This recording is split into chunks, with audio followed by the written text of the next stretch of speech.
escondendo ataduras e antisséptico no forro da mochila. Eu treinava fugas pelo sistema de ventilação, os dutos de metal apertados, mas anos com pouca comida me deixaram pequena. Decorei cada curva, cada bifurcação, cronometrando quanto tempo levava para chegar em cada cômodo. Minhas unhas quebravam nos parafusos enquanto eu aprendia a tirar as grades em silêncio. Numa dessas, cheguei até a saída de ar da sala. Pelas frestas, vi meus pais discutindo. O pai balançava os extratos do banco enquanto a mãe servia mais uma taça de vinho. As vozes deles ecoavam pelo metal. A situação financeira era pior do que eu pensava. O negócio do pai tinha perdido 3 contratos grandes. A mãe não reduziu os gastos. Falavam em vender a casa, morar num lugar menor, cortar despesas. Nenhum dos dois comentou da quarta filha, comendo restos no porão. Voltei de ré pelos dutos, o pó raspando minha garganta. No quarto anotei tudo. Informação era munição. O desespero deles os deixava perigosos, mas também mais frágeis. Mesmo separadas, minhas irmãs e eu continuamos nos comunicando. Inventamos jeitos novos. Lily mandava recados em pinturas. Só a gente sabia o significado das cores. Eva criava exercícios de matemática em que as respostas formavam palavras. Olivia deixava livros abertos em trechos sobre direitos de pacientes e autonomia do corpo. A paranoia da mãe só crescia. Instalou sensores de movimento no corredor do porão. As câmeras novas tinham visão noturna, infravermelho, funções que eu nem sabia que existiam. Ela começou a pesar cada porção de comida antes de trazer. Uma noite, chegou com um kit médico e um olhar diferente. Não era só aquele exame de sempre. Algo tinha mudado. Ela tirou meu sangue olhando meu rosto, comparando com alguma coisa no celular. Percebi fotos das minhas irmãs, procurando diferenças. Quando saiu, olhei meu reflexo na bandeja de metal. 13 anos no porão deixaram marcas. Minha pele era mais clara que a das minhas irmãs. O cabelo, cortado às pressas com tesouras clandestinas, caía torto. Meus olhos tinham um vazio que as outras não tinham. Parecia o fantasma delas. A próxima tentativa de fuga aconteceu antes do previsto. O pai anunciou uma viagem de negócios. Saía quinta de manhã e voltava só domingo à noite. A mãe ia ajudar na feira da escola o sábado todo. Outra chance que não dava pra perder. Passei a semana treinando, fortalecendo os dedos, praticando a fechadura até conseguir abrir em menos de 30 segundos, estudando os sensores de movimento que minhas irmãs haviam mapeado. Quinta-feira chegou. O pai saiu pro aeroporto ao amanhecer. Fiquei observando ele carregar a mala, beijar a mãe, acenar pras minhas irmãs no café da manhã. O táxi foi embora às 5h47. A mãe seguiu tudo à risca. Café pra trigêmeas, levou pra escola, voltou pra casa, veio me ver, trouxe mingau e começou a rotina dos testes. Pressão, temperatura, reflexos. Fiquei ali, colaborando enquanto decorava onde ela tinha colocado os novos sensores. Sexta passou devagar. Me exercitei, planejei, esperei. Minhas irmãs foram pra escola, participaram das atividades, mantiveram a fachada de normalidade. Pelas câmeras, vi elas vivendo a rotina, mas sabia que também contavam as horas até sábado. Sábado de manhã, a mãe se arrumou pra feira, colocou o melhor vestido, ajeitou o cabelo. Parecia exagero pra uma coisa de escola. Ouvi ela ao telefone pelos alto-falantes, confirmando horários, discutindo tarefas dos estandes. Ia ficar fora das 9h até 17h. Passou no porão antes de sair, trouxe um café da manhã maior que o normal, presente de culpa, fez exames rapidinho, pediu pra eu me comportar, ficar quieta, lembrou que eu era amada. Ouvi o clique eletrônico trancando a porta. Esperei o carro sumir na câmera da garagem, contei até 500 e comecei. A fechadura abriu fácil pros meus dedos treinados. A porta nem rangeu, graças ao óleo que convencia a mãe a passar. Os sensores eram altos, pensados pra adultos. Me arrastei por baixo, rente à parede. A cozinha parecia outra coisa à luz do sol. A claridade entrava pelas janelas que eu só via como manchas escuras nas telas das câmeras. Quis ficar ali, sentir o calor,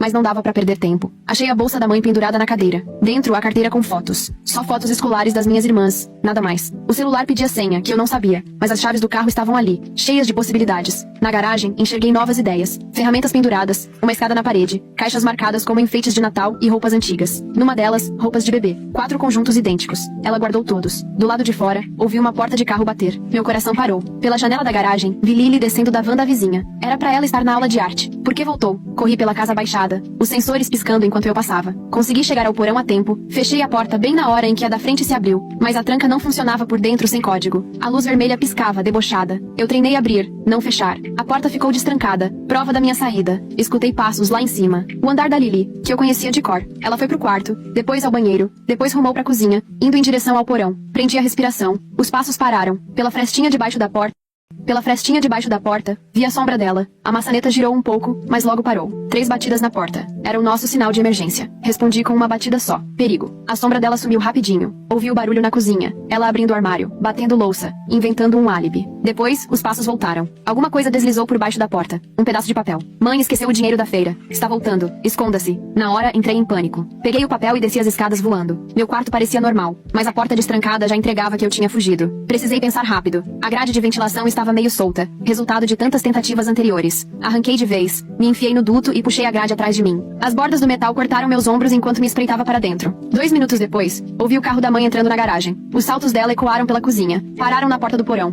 A maçaneta girou, e pelo duto vi ela entrando no meu quarto. O rosto dela empalideceu. Ela rodou, olhou cada canto, fuçou debaixo do colchão, depois subiu correndo. Ouvi o barulho dela pela casa, portas batendo, a voz chamando minhas irmãs. Voltou para o porão com o celular e ligou para o meu pai. A verdade é que a habilidade de detetive de mamãe não é das melhores. Se só agora percebeu que as roupas de bebê para 4 crianças combinam demais com a tal irmã imaginária que as filhas vivem falando na escola. Uma pista dessas, até ingênuo nota. As palavras dela vinham aos pedaços. A fechadura. Ela sumiu. Como ela me achou? Só então percebeu a grade de ventilação, torta, mal encaixada. Os olhos dela seguiram o duto no teto. Pegou uma cadeira, subiu e encostou o rosto na grade. Olhamos uma para a outra, separados só pelas frestas do metal. O tempo congelou. Nenhuma das duas se moveu. Então mamãe sorriu. Mas não era o sorriso de sempre, treinado. Era outra coisa, fria. Ela deixou a cadeira no lugar e subiu. Do alto, ouviu o barulho de ferramentas na garagem. Voltou com uma furadeira e suportes de metal e, com toda a calma do mundo, foi prendendo uma a uma as grades do porão, parafusando cada uma, me trancando lá dentro, entre as paredes. As horas passaram naquele túmulo de metal. Meus ombros travaram,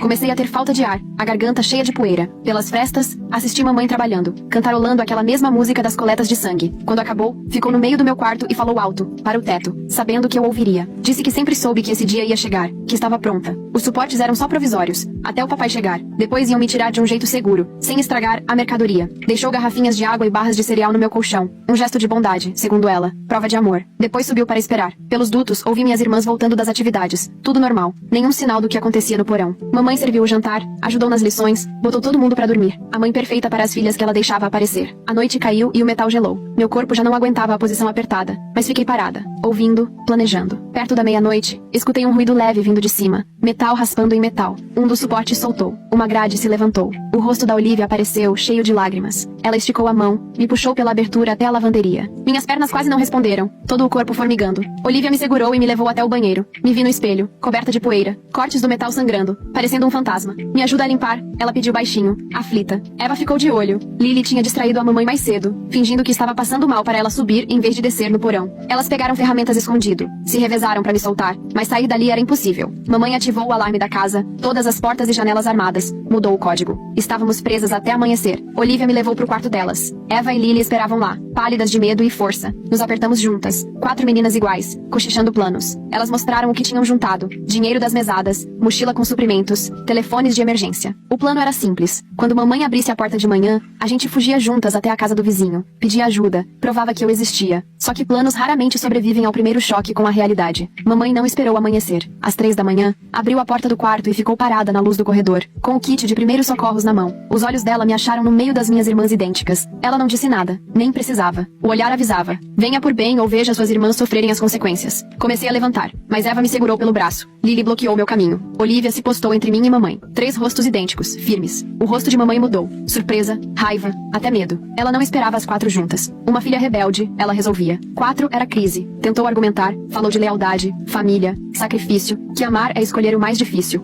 Minhas irmãs não se mexeram, não responderam, só ficaram ali, entre mim e ela. O impasse se arrastou até o celular dela vibrar. Papai mandando mensagem do hotel. Ela se distraiu. Nesse momento, Eva pulou no kit médico, que voou das mãos da mãe e se espalhou pelo chão. Virou bagunça. Mamãe agarrou Eva. Lily empurrou ela. Olivia me puxou para a janela. O alarme disparou quando ela quebrou o vidro com o abajur. As luzes acenderam lá fora, sinal da segurança. As casas vizinhas se iluminaram. Cachorros começaram a latir. O segredo de família invadido pelo mundo. Mamãe congelou, pensando rápido. O alarme ia chamar a polícia. Investigação. 4 meninas idênticas e uma sem documento. O castelo dela desabando. Ela correu para o painel, digitou o código, desligou o alarme e voltou correndo. O que veio depois não foi fuga, foi negociação ao vivo. Mamãe tentando retomar o controle, a gente recusando. O equilíbrio mudava a cada segundo. Conseguimos chegar ao quintal. Ela veio atrás, falando sem parar que era tudo mal entendido, que ia consertar, que éramos uma família de novo. Mas as palavras dela não atingiam mais ninguém ali. O sensor de movimento do vizinho acendeu. O Sr. Dan apareceu na varanda, preocupado, querendo entender a confusão. Mamãe sorriu, acenou e gritou que estava tudo bem, que era só um acidente. Desculpa pelo barulho. Mais 4 meninas idênticas, descalças no quintal às 3 da manhã, uma delas coberta de poeira e sangrando. Parecia mais saída das paredes do que de uma casa comum. Era impossível de explicar. E a cara do Sr. Dan mudou de preocupação para pura desconfiança. Minha mãe também percebeu, viu que a história estava ruindo. Tentou mais uma vez, estendeu a mão para mim e prometeu que tudo ia ficar bem se eu simplesmente entrasse. Se todas nós entrássemos. Minhas irmãs ficaram firmes, formando uma barreira, sem agressividade, só determinação. A mão de mamãe então caiu ao lado do corpo. O tempo ficou suspenso. Aquela sensação sensação de família prestes a mudar de rumo. Então ela se virou e voltou para casa. Não sei se derrotada ou pensando em outra estratégia. Passamos o resto da noite na casa do Sr. Dunn. Ele não quis saber de nada. Só apareceu trazendo cobertores e chocolate quente, enquanto a esposa dele cuidava dos meus ferimentos. Minhas irmãs se revezavam entre cochilar e ficar de olho na janela que dava para nossa casa. Quando amanheceu, papai voltou antes do previsto. O carro alugado freou na garagem às 6 em ponto. Mamãe deve ter ligado para ele. Pela janela do Sr. Dunn, conseguimos ver os dois discutindo no jardim. Papai gesticulava,